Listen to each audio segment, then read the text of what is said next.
District of Isabela to deliver his sponsorship speech. The Honorable Faustino Ino D is recognized for his sponsorship speech. Thank you, Madam Speaker.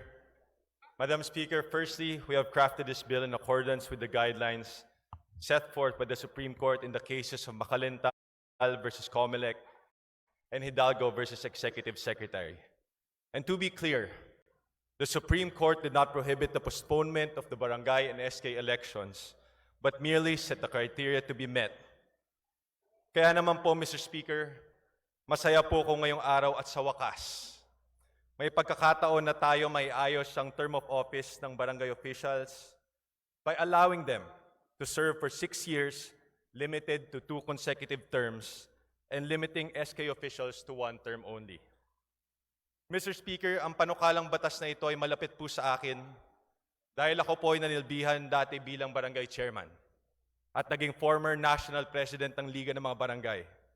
Kaya noong panahon po namin noong 2018, amin ding idunulog sa Kongreso ang aming pagnanais na ipospon ng eleksyon dahil kulang ang oras upang ipatupad na maayos ang mga proyekto at programa ng ating pamahalaan. Sa kadahilanan na sa unang taon mo bilang bagong opisyal ng barangay ay may learning period ka sa iyong trabaho at ikaw ay dadaan sa iba't ibang klaseng trainings. Bukod pa dito, maraming pondo ang ginagastos ng ating mga barangay officials para sa training ng ating mga barangay workers, kagaya ng mga BHW, BNS, barangay secretary at iba pa, na alam naman po natin ay karaniwang napapalitan pag ibang barangay chairman na ang nagwagi sa halalan.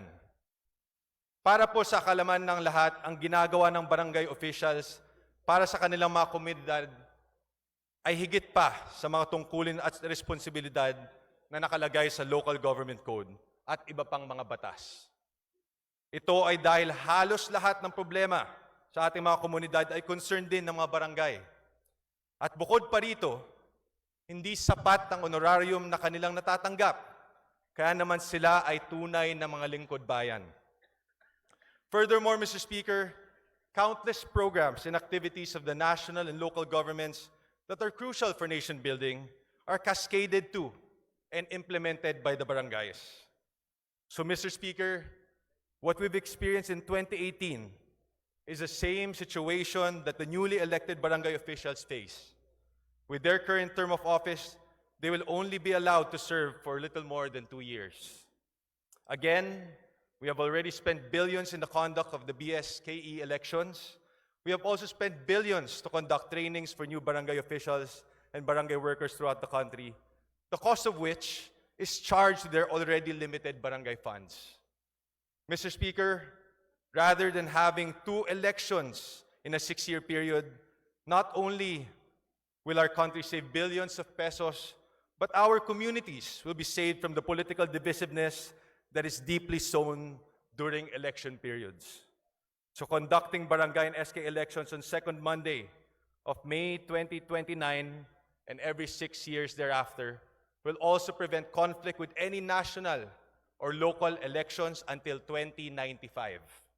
So my dear colleagues, as representatives of our districts, I'm sure that most of you are aware of the plight of our barangay officials.